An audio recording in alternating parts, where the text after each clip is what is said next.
The trade union movement and the working class are under attack by the government and 1%. This from Labour leader Ancel Roget during Labour Day celebrations in Fyzabad. Addressing a rally at Charlie King Junction, Mr. Roget claimed there are plans by the government to drastically reduce NIS pension. Cherrylene Lewis reports. According to OWTO leader Ancel Roget, Minister of Finance Com Imbert is planning to reduce old age pension.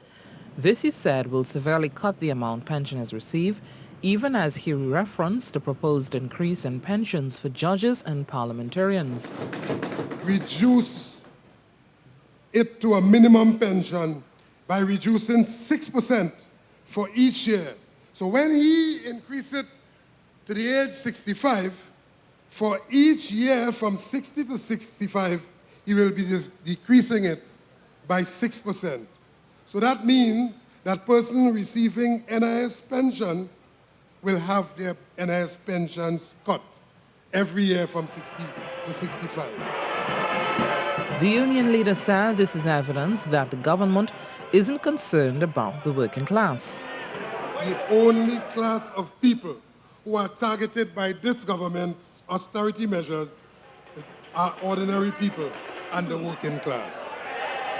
Mr. Roget said he firmly believes there is a ploy to destabilize and destroy the trade union movement in the country.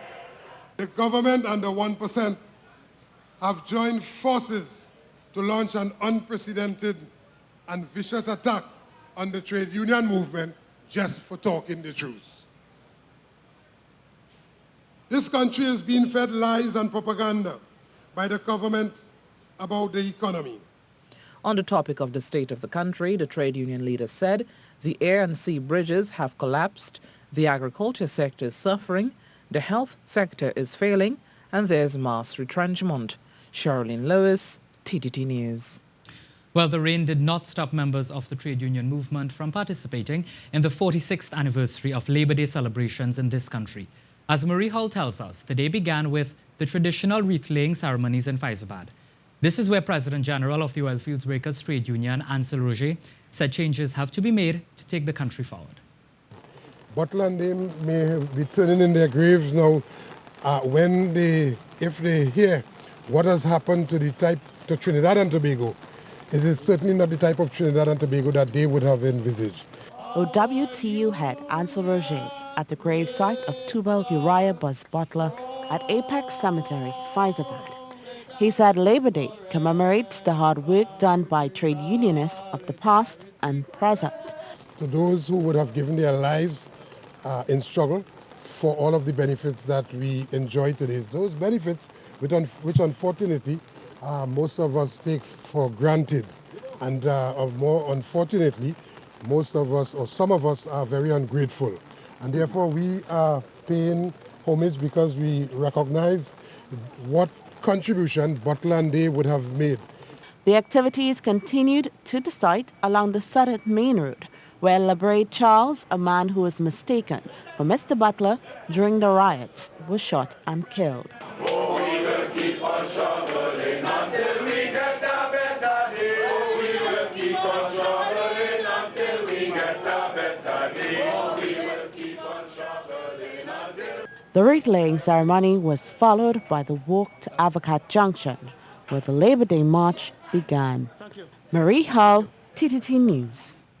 While members of the Labour movement were marching to Charlie King Junction in Fyzabad, head of NATUC, Public Service Association President Watson Duke, was leading another Labour march and rally in Tobago. Mr. Duke also lashed out at Finance Minister Com Imbert over his statements. So when Lord Imbert spoke in very derogatory and insultive tones, saying to the Caribbean and international community that he raised gas price 3 times and they ain't riot yet, I knew he was not speaking to me, nor my descendants, nor the lineage of people I came from, because we intend to riot. He issued a call to his comrades. The PSA, huge, and you better gird your loins up. Seamen, contractors, advocate, TU, truckers, gird your loins up. After this meeting, I will be calling upon JTAM to have a private meeting with them. And if it takes us 3 months, then 3 months it is. But this country must come to a halt. We have reached a point. He said we're living in a period where opposition has been suppressed, threatened and brutalized to a point where people are afraid to stand up. Before the trip towards Charlie King Junction, hundreds gathered at Avocat Junction to hear speeches by various trade union leaders. President of the Prison Officers Association, Sharon Richards, questioned the government's fiscal budget and said the workers continue to be left out of the benefits. You hear about guns blazing in Border State, people escape, prepared persons escape from Golden Road prison, and everybody watching. What is the answer? How are we at this place with all those allocations? Well, I will tell you this. The allocations don't ever, for the most part, reach the people of Trinidad and Tobago. The allocations don't reach them. And head of the All Trinidad General Workers Trade Union, Nirvan Maraj, said workers of this country need to unite against injustice.